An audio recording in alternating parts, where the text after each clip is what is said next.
Vamos então ler Lucas. Essa parábola, para os crentes, é uma das parábolas mais ricas e que os cristãos já ouviram dezenas de mensagens nessa parábola. Quem não conhece, não é cristão, já deve ter ido a alguma igreja e ouvido uma mensagem nessa parábola. Mas eu quero pregar hoje de maneira diferente. Vou organizar o sermão de maneira diferente, vou apresentar o sermão de maneira diferente e quero pedir a você que em todo o tempo olhe para si mesmo e olhe para Deus, e que Deus fale ao seu coração. Jesus continuou: certo homem tinha 2 filhos. O mais moço deles disse ao pai: Pai, quero que o Senhor me dê a parte dos bens que me cabe. E o pai repartiu os bens entre eles. Passados não muitos dias, o filho mais moço, ajuntando tudo o que era seu, partiu para uma terra distante e lá desperdiçou todos os seus bens, vivendo de forma desenfreada. Depois de ter consumido tudo, sobreveio àquele país uma grande fome, e ele começou a passar necessidade. Então, foi pedir trabalho a um dos cidadãos daquela terra, e este o mandou para os seus campos, a fim de cuidar dos porcos. Ali, ele desejava alimentar-se das alfarrobas que os porcos comiam, mas ninguém lhe dava nada. Então, caindo em si, disse: Quantos trabalhadores de meu pai têm pão com fartura, e eu aqui estou morrendo de fome.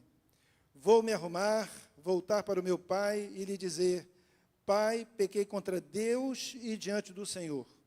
Já não sou digno de ser chamado seu filho. Trate-me como um dos seus trabalhadores. E arrumando-se, foi para o seu pai. Vinha ele ainda longe, quando seu pai o avistou e, compadecido dele, correndo, o abraçou e beijou. E o filho lhe disse: Pai, pequei contra Deus e diante do Senhor, já não sou digno de ser chamado de seu filho. O pai, porém, disse aos servos: Tragam depressa a melhor roupa e vistam nele.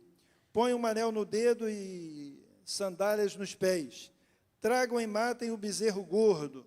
Vamos comer e festejar, porque este meu filho estava morto e reviveu, estava perdido e foi achado, e começaram a festejar. Aqui, meus irmãos, nós temos, nesse texto, a gente pode ter sermão de diversas maneiras. Você pode pregar sobre o pai, você pode pregar sobre o filho que foi embora, você pode pregar sobre o filho que ficou, mas, como eu disse, eu vou pregar de maneira diferente. E quero chamar a tua atenção de novo, porque agora a ênfase, a partir do versículo 25, é para o filho que ficou. Ora, o filho mais velho estava no campo. Quando voltava, ao aproximar-se da casa, ouviu a música e as danças, chamou um dos empregados e perguntou o que era aquilo. E ele informou: o seu irmão voltou, e por tê-lo recuperado com saúde, o seu pai mandou matar o bezerro gordo. O filho mais velho se indignou e não queria entrar.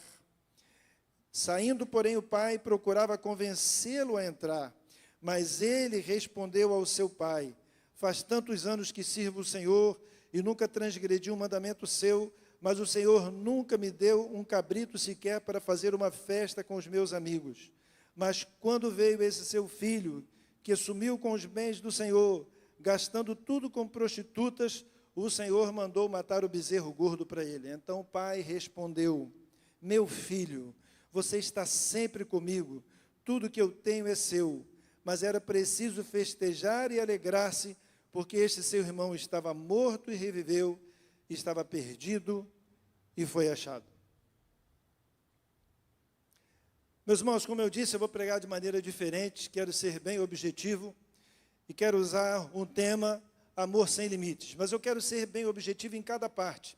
E como eu disse, eu quero convidar você para pensar no amor de Deus, que é o amor sem limites. Quando Jesus conta a parábola da ovelha perdida, ali é Deus que ama o pecador e procura o pecador até encontrá-lo. Quando Jesus conta a parábola da dracma perdida, é a mulher procurando aquela dracma perdida. A dracma também representa, e a mulher representa Deus procurando o pecador. E quando nós chegamos aqui na parábola do filho pródigo, nós então estamos diante da mesma verdade. O amor de Deus, que é um amor sem limites e que procura o pecador. Só que é importante você não perder de vista duas verdades. A primeira, de que Deus te ama. Não importa a sua história, qual é a sua história, como é seu comportamento, quais são os seus pecados, Deus te ama. Essa é uma verdade. A outra verdade, Deus espera uma atitude sua. Deus espera uma atitude de arrependimento da sua parte, porque você lembra que na parábola da ovelha perdida, a alegria no céu por um pecador que se arrepende? Na parábola da dracma perdida, a alegria no céu por um pecador que se arrepende? O filho voltou e agora há alegria naquela casa porque ele voltou arrependido? Então Deus te ama, não importa a tua história, teu comportamento, teu caráter, mas é lógico, Deus quer a tua mudança, Ele tem o poder de mudar a tua vida, o poder de mudar a tua história, e Ele espera de você uma atitude. E como eu disse, eu quero trabalhar de maneira diferente. E eu quero então, lembrando que o amor de Deus é um amor sem limites, começar pelo filho que vai embora. Esse amor sem limites, que espera de nós uma resposta, ele manifesta-se diante do atrevimento do filho que se vai. E eu coloquei entre parênteses, o filho que se vai é o pecador perdido. O filho que se vai é aquela pessoa que deu as costas para Deus. O filho que se vai é aquela pessoa que não quer compromisso com Jesus Cristo, que não quer entregar a sua vida a Jesus. Mas, vamos olhar para a parábola. Nós temos na parábola um filho que vai. O Bailey, ele trabalhou durante 47 anos no Oriente Médio, e ele era um pesquisador, por exemplo, sobre as parábolas. E por que eu estou dizendo que aquele menino, que aquele jovem é atrevido? Ele conta a seguinte experiência, ele disse que andou por vários países, em várias aldeias, no período de 15 anos, e ele fazia algumas perguntas. Eu anotei, e diz assim, alguém já fez um pedido contando sobre a parábola, sobre esta parábola, sobre o pedido do filho que pede ao pai o dinheiro para ir embora? Ele diz assim, alguém já fez um pedido assim em sua aldeia? A resposta, nunca. Alguém poderia fazer um pedido assim? A resposta, impossível. Se alguém o fizesse, o que aconteceria? Seu pai bateria nele sem dúvida. Por que o pai bateria nele? Porque este pedido significa que ele quer que seu pai morra. Então ele está hoje, no nosso tempo, talvez ele já tenha morrido, em 2009 ele ainda estava vivo, mas ele está falando do nosso tempo. E você imagina naquela época, no contexto do Oriente, um filho pedir a parte da herança. Ora, como diz aqui, nunca eles viram, nunca o viram. É impossível que acontecesse. Se pedisse, o pai iria dar uma surra nele, porque realmente é algo absurdo que está acontecendo, então ele é um atrevido. Mas como eu disse para você, nós estamos diante de um amor sem limites. E eu quero olhar para os defeitos dele, para algumas coisas que estão presentes na vida dele, que de repente olhando, você também pode encontrar na sua vida, eu posso encontrar na minha vida, mas não vamos perder de vista. Esse filho que foi embora, ele foi embora, mas ele continuou sendo amado. Há uma brecha, quando ele pede para ir embora, enorme no seu relacionamento com seu pai. E é óbvio, você vai dizer que se ele quer ir embora, é porque ele está rompendo com seu pai.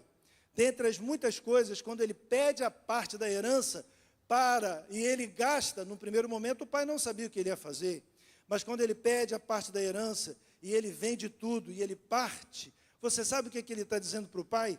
Eu não vou cuidar do senhor na velhice, porque essa era algo que estava prescrito na lei, fazia parte dos costumes dos jovens preservarem os bens dos pais para poderem cuidar dos pais na velhice. Mas ele mostra claramente, só a atitude dele de ir embora já mostra que tinha uma brecha no relacionamento com seu pai. Há uma brecha enorme no seu relacionamento com seu irmão. E é importante você perceber, e você pode dizer assim, pastor, é lógico que ele também está deixando a mãe dele para trás. Mas é importante você não perder de vista o seguinte, olhando para o futuro. Ele está rompendo com seu pai, rompendo com a sua mãe, mas também rompendo com seu irmão. Havia algo que fazia parte da cultura no tempo do Velho Testamento, do habitar junto. Qual é o conceito do habitar junto? Você se lembra que Abraão saiu com seu sobrinho da terra, não era na Palestina, mas lá na Mesopotâmia, e vocês se lembram que eles moravam juntos, até que eles tiveram problemas entre os empregados, e eles decidiram se separar. Por quê? Porque eles estavam diante da seguinte prática, habitar junto. Isso acontece até no dia de hoje. Ontem estava conversando com uma irmã que disse que está querendo se mudar, mas que na casa, no imóvel próximo, é um imóvel muito grande, tem a casa de várias pessoas da família, a casa pertencia ao avô e agora ele não está querendo vender. Bom, nós não podemos perder de vista que isso também acontece no dia de hoje, mas sabe qual é a ideia do habitar juntos? Você lembra o que diz o Salmo 133? Ó, quão bom e quão suave é que os irmãos vivam em união. E a ideia do viver em união é o seguinte: papai vai morrer e nós vamos continuar habitando juntos. Então, quando ele decide ir embora, ele está dizendo para o irmão: eu nunca vou morar junto com você. Ele também está rompendo com seu irmão. É outra coisa importante, ele tem pressa para viver um novo estilo de vida.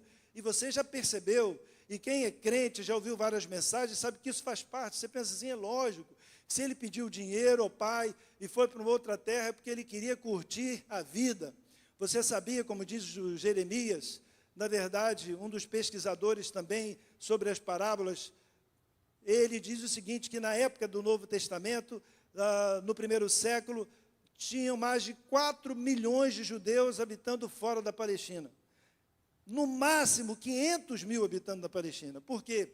Porque eles se sentiam atraídos para irem para as grandes cidades, com grande desenvolvimento comercial, que podia oferecer um conforto maior, possibilidades maiores. Então, ele também, esse jovem, está olhando isso e ele está tomando uma decisão. Eu quero viver numa cidade melhor, eu quero conforto, eu quero qualidade de vida. E na Palestina, onde eles moravam, lógico, como diz o próprio Jeremias, eles experimentavam muitas penúrias, essa é a palavra que ele usa, eles experimentavam muitas dificuldades. Então, ele quer um novo estilo de vida, ele quer um novo lugar para morar. Mas tem um detalhe, ele tem pressa.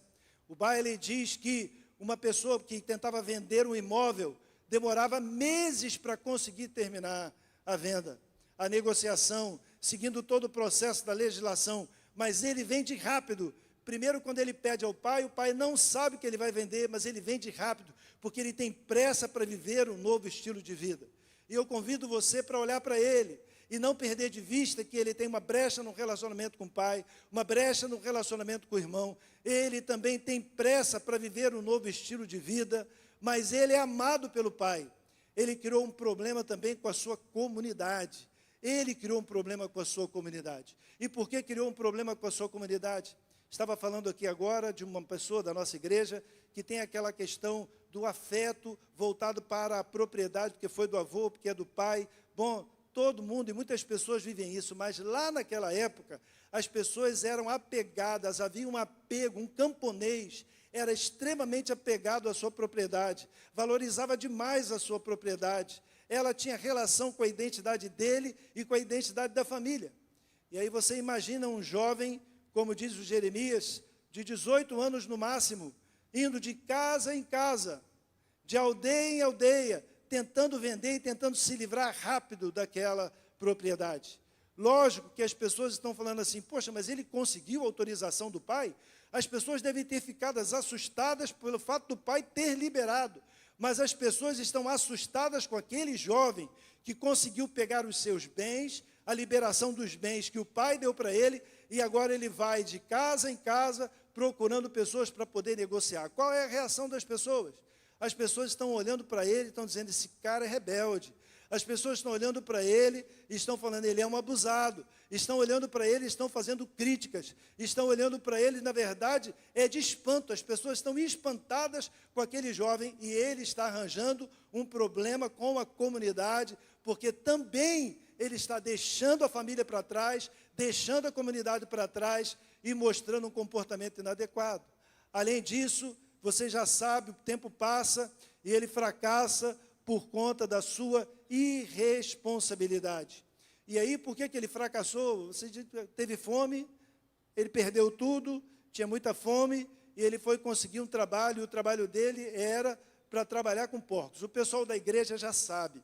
Todo mundo que é evangélico já ouviu um monte de mensagens que ele, por exemplo, como um jovem rico, além de ser um judeu, ele era rico.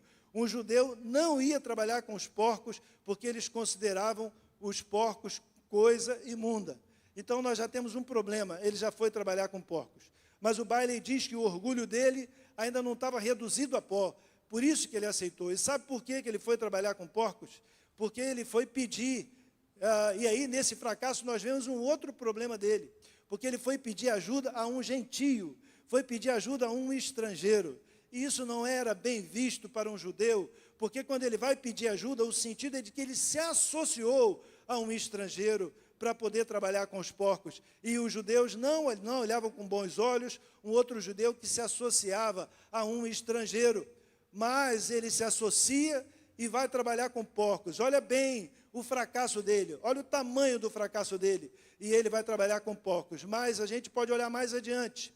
Sabe o que pode acontecer, como os comentaristas dizem? Que ele, diz assim a palavra de Deus, Jesus na sua parábola, ninguém lhe dava nada. Se ninguém lhe dava nada, é porque ele virou mendigo, pedia e ninguém lhe dava nada. E outra coisa importante que você pode ter certeza absoluta, de que aquelas comidas dos porcos, ele não comia, porque ele disse assim, eu estou aqui com fome. Ele olhava aquilo como algo imundo e ele não comia. Uma das possibilidades é de que o patrão matasse um porco e também desse para ele comer algumas das partes do porco, mas ele vai dizer, eu não vou comer. E é importante você não perder de vista, então, que ele está fracassando. Ele fracassou por conta da sua irresponsabilidade.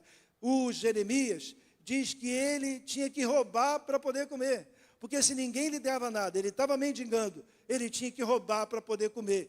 Ele também está se distanciando completamente da sua religião, porque ele já não guarda mais o sábado e ele já está trabalhando junto de porcos. Então, ele é uma pessoa fracassada. E é importante você não perder de vista que aquele jovem fracassado, naquela condição, ele é amado pelo Pai. Ele se arrependeu e decidiu voltar. Aqui nós temos algo maravilhoso. Aqui nós temos uma decisão extraordinária presente na vida daquele jovem. Ele se arrependeu e decidiu voltar. E você viu qual foi o contexto do arrependimento? Ele diz assim, Pai, pequei contra Deus. Ele está planejando, na verdade. Ele estava planejando, ele montou um plano para poder voltar. Ele se arrependeu e disse, Pai, pequei contra o céu e perante ti, já não sou digno de ser chamado seu filho, faz-me como um dos teus jornaleiros. Então ele se arrependeu. E aí presta atenção, ele decide voltar, mas ele decide voltar como um trabalhador. Ele não está planejando ser aceito como filho, ele está planejando ser aceito como um trabalhador. E que tipo de trabalhador ele está decidindo ser? Ele poderia ter decidido ter uma categoria de escravos, uma outra categoria de servos, que eram submissos aos escravos, e a palavra ali no original indica que ele quer ser um trabalhador contratado. Aquele tipo de trabalhador que trabalha, mas mora em outro lugar. Há uma coisa que acontecia naquela época, quando você olha para a carta de Efésios, falando para o homem que o homem deve amar a mulher, que a mulher tem que ser submissa, e aí sai do homem, sai da mulher, vai para os filhos, depois vai para os servos. Por quê? Porque os servos faziam parte da família, eles eram considerados como membros da família, mas o tipo de trabalhador que ele quer ser, que ele quer se tornar, e que ele pede que o pai o faça dele um trabalhador, é aquele trabalhador contratado que trabalha e vai para fora. E aí, sabe o que ele está fazendo com isso? Ele está mostrando para o pai que ele se arrependeu, e ele está mostrando para o pai a sua dignidade. Se ele se arrependeu, ele está dizendo, agora eu vou trabalhar com dignidade, vou respeitar que não sou mais filho, venho trabalhar todo dia, vou para casa, venho trabalhar, vou receber o meu salário pago pelo meu pai, e ele, de quebra, evita problema com o irmão. Então, ele está mantendo a sua dignidade. O plano dele inclui manter a sua dignidade. Então, olhe para aquele que foi embora, para aquele que rebelde que foi embora, para aquele atrevido que foi embora, para aquele que deu as costas e que depois sofreu muitas lutas e dificuldades, decidiu voltar para a casa do Pai. Se nós olharmos no sentido espiritual, assim também acontece com muitas outras pessoas que decidem se afastar da igreja na juventude, cometem um monte de pecados, fazem um monte de coisas, mas num dado momento elas se convertem, elas caem em si e elas decidem voltar para o Pai. Nós precisamos entender, não importa qual é a sua condição, saiba que o amor de Deus é sem limites, e esse amor de Deus sem limites espera de nós uma resposta como essa, de arrependimento, de confissão, de quebrantamento e de volta para o Senhor. Mas manifesta-se também diante da rebeldia do filho que fica, o religioso cego espiritualmente. Você olha para o filho que vai embora e diz assim, puxa vida, esse cara realmente vacilou. E você pensa que o filho que fica é o filho que fica, que é um bom filho. E ele é um religioso, é um membro de igreja. Ele representa os religiosos daquela época que olhavam para Jesus e diziam assim, ele come com pecadores. Então Jesus está contando essa parábola para aqueles religiosos. E esse rebelde é aquele religioso que está criticando Jesus e bem pode se referir, e está se referindo a mim, Ezequiel Santos Garcia, e a você que é religioso, a você que é cristão, está se referindo a você, mas ele é rebelde. Essa postura dele tem dois momentos. O primeiro momento, quando o irmão dele pede o dinheiro, e o segundo momento, quando o irmão dele volta. Quando o irmão dele pede o dinheiro, nós temos duas demonstrações de que ele é rebelde. A primeira delas, seu silêncio mostra que tinha uma brecha no relacionamento com seu pai. Com os costumes da época, quando tinha algum conflito, o filho mais velho tinha de assumir a posição do pacificador. Qual é o pacificador? Duas partes em conflito, e o pacificador se apresenta como mediador para poder estabelecer a paz. O filho mais novo está pedindo tudo ao pai. Ele fica em silêncio, porque no fundo, ele tem algum problema com o pai dele. Ele deveria ter levantado a voz, rejeitando a palavra do filho mais novo, e ele deveria ter levantado a voz, protegendo o seu pai. Mas ele não levanta a voz, então o silêncio mostra que ele já tinha um problema com seu pai. Seu silêncio mostra seu egoísmo, porque de acordo como nós vemos no texto, o pai, diz a palavra de Deus, repartiu entre eles, deu a parte do filho mais novo, e também já adiantou a parte do filho mais velho. Então ele ficou em silêncio, porque tinha problema com o pai, e ele ficou em silêncio porque ele estava sendo beneficiado com aquela decisão. Então olha para esse filho que ficou e preste bastante atenção. Ele é o religioso que age com egoísmo, ele é o religioso que alimenta algum ressentimento contra Deus. Ele revelou que nunca respeitou seu pai. Você já sabe que o quadro que nós temos aqui é um quadro que ele está chateado. Mas ele diz assim, na frente de todo mundo, eu nunca te desobedeci. Interessante, né? Ele diz que nunca desobedeceu, mas ele está afrontando ao pai na frente dos outros empregados.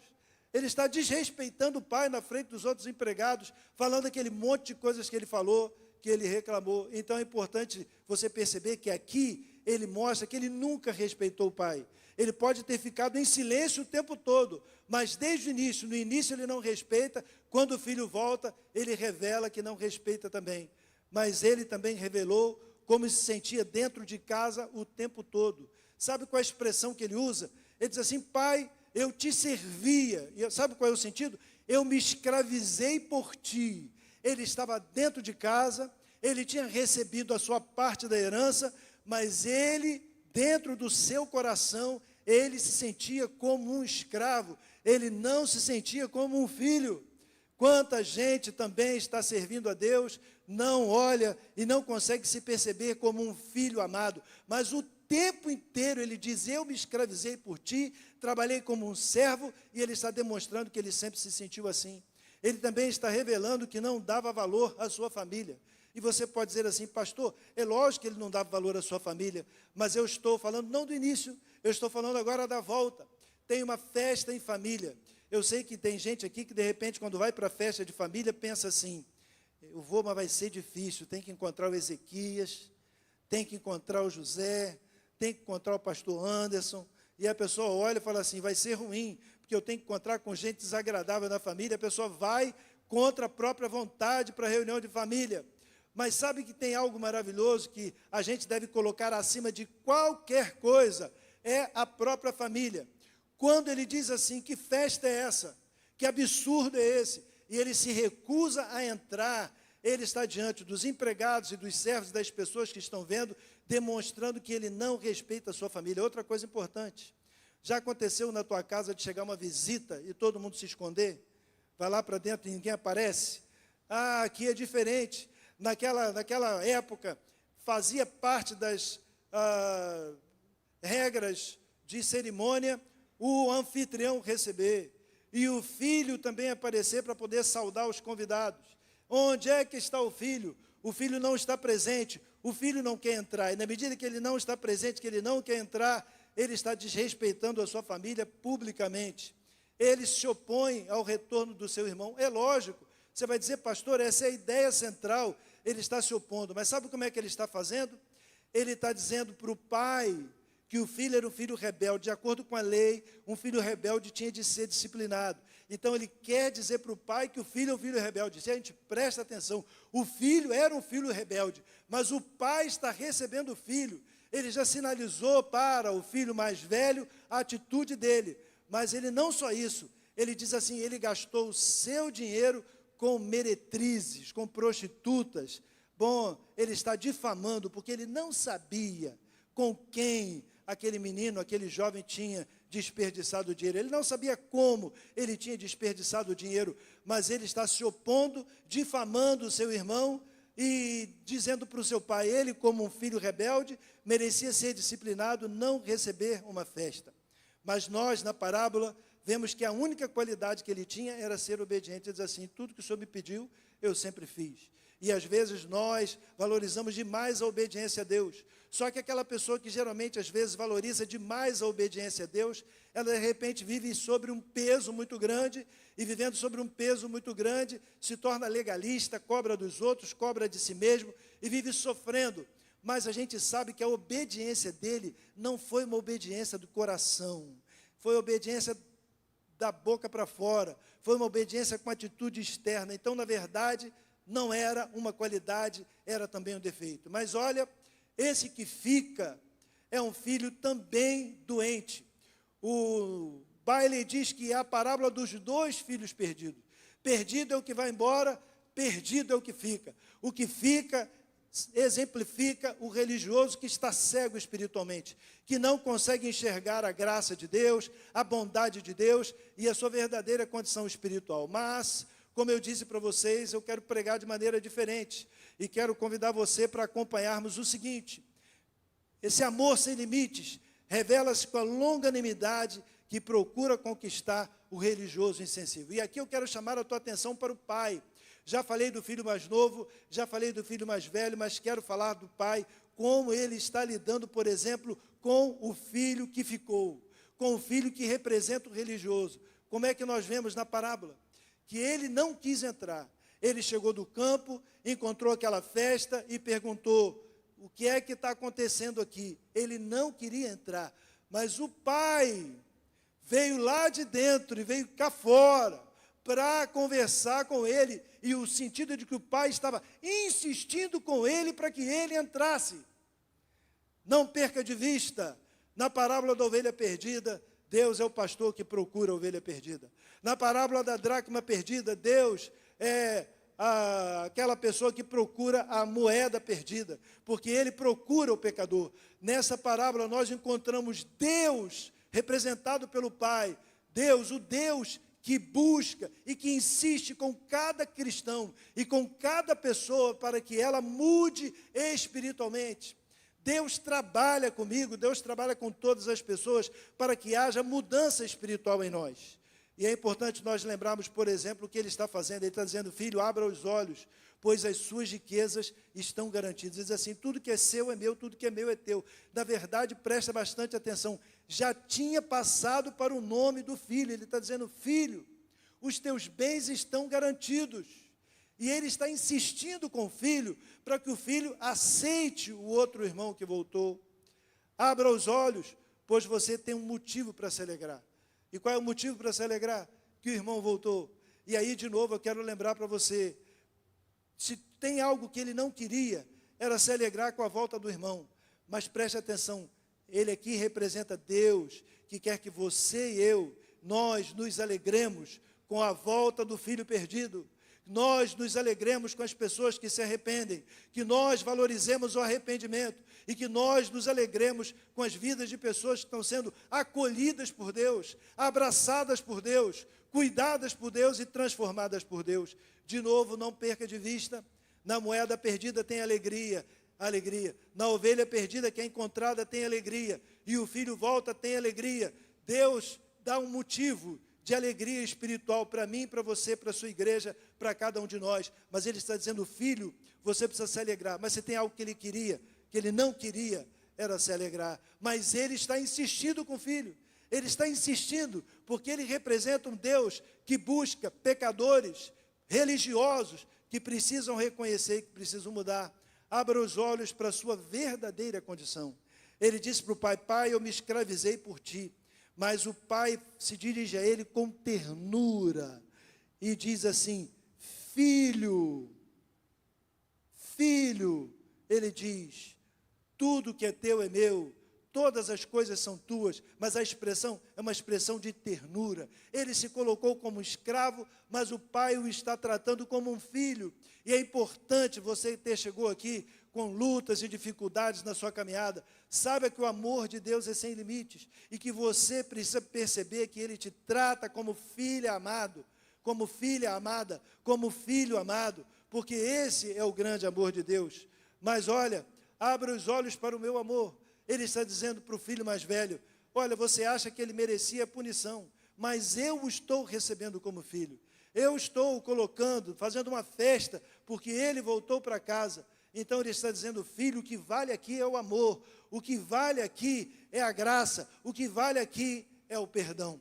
Mas então o que é que nós temos? Nós temos a longanimidade de Deus, lidando com pessoas religiosas, que não compreendem a graça de Deus, que não têm visão espiritual, e que carregam um monte de fragilidades, um monte de pecados. Deus tem a mesma postura que teve com aquele filho mais velho, Ele tem com cada um de nós. Mas eu quero convidar você agora para olharmos então esse amor sem limites que se revela ou revela-se ao acolher aquele que se arrepende dos seus pecados. Eu quero então convidar você para agora olhar para o pai, não é, que se volta para o filho que voltou para casa. E quero que você preste bastante atenção. Aqui nós vemos o amor que espera de braços abertos. O amor que espera de braços abertos. Jesus contou a parábola, não é por acaso, Jesus está contando a parábola que o pai o avistou de longe. O sentido que Jesus quer transmitir é que aquele pai estava o tempo inteiro esperando a volta do filho. Assim como Deus o tempo inteiro espera a volta do pecador para Ele. Assim como Deus o tempo inteiro espera a minha mudança, a sua mudança. Deus é um Deus que ama de um amor sem limites e que ama de braços abertos esperando o retorno. Em Deus encontramos nesse amor sem limites o amor que protege. E eu quero que você perceba o seguinte, existia uma prática no primeiro século de que quando alguém vendia o seu imóvel para um gentio e a família não concordava com aquele comportamento, a família reunia uma vasilha com milho e nozes tostados, e a família então reunia as crianças e a família dizia para aquela pessoa, mencionando o nome dela naquele tipo de cerimônia, fulano está cortado da sua herança. Era um ato simbólico também para mostrar a rejeição da família com aquela pessoa. Bom, essa prática também no primeiro século acontecia quando o homem se casava, quando o homem se casava com a mulher. Mas se ele vendeu a propriedade para o gentio, a família dizia, fulano está cortado da sua herança. Se ele desfizesse o negócio e voltasse, eles realizariam a mesma cerimônia e diziam assim, fulano de tal voltou à sua herança. Mas se ele se casasse com uma mulher, que a família também não concordasse, eles fariam a mesma cerimônia, vasilha com milho, com nozes tostadas, chamavam as crianças, e eles então gritavam, eles então proclamavam, dizendo, fulano está perdido para a família. Se ele se separasse daquela mulher e voltasse, eles fariam a mesma cerimônia e diriam, fulano voltou à sua família.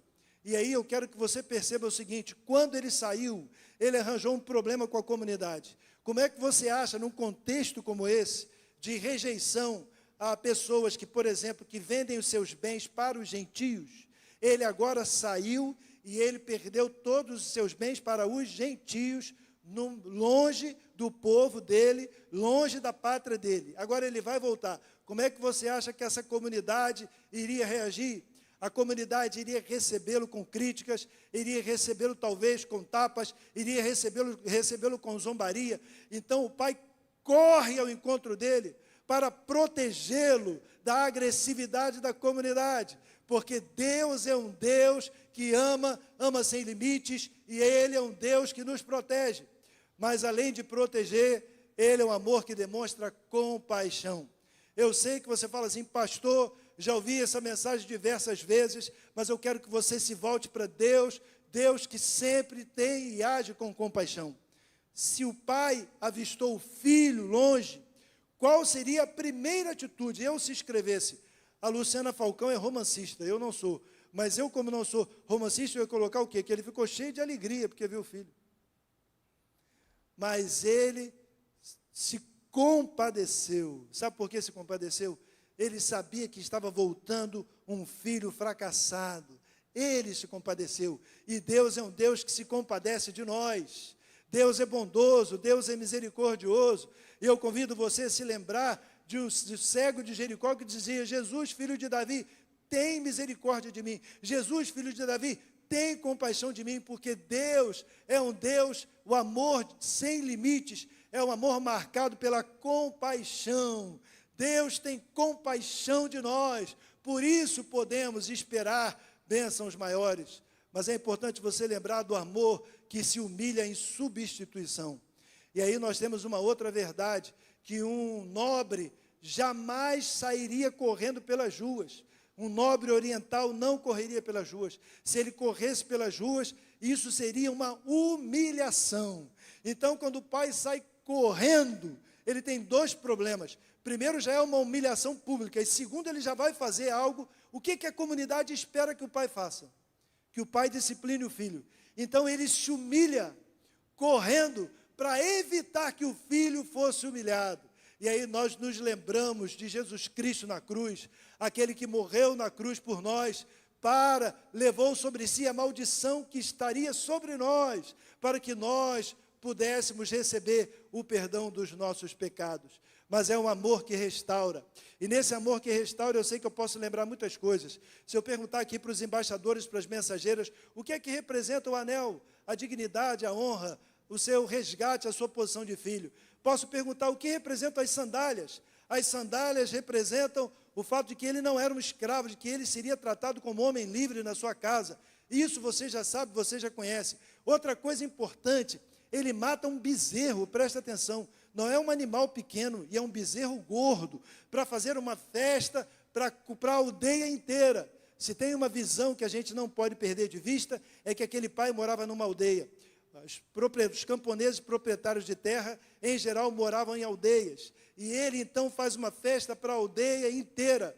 Não é uma festa apenas para a família, mas é para a aldeia inteira. Outra coisa importante, quando ele corre ao encontro do filho, ele abraça o filho e ele beija o filho repetidas vezes. Ah, não tenha dúvida, simbolizando o amor de Deus. E é lógico, ações substituem palavras. Mas agora existem palavras. E quais são as palavras do pai? Coloque um anel, coloque as sandálias e coloque nele a melhor roupa. Qual é a melhor roupa?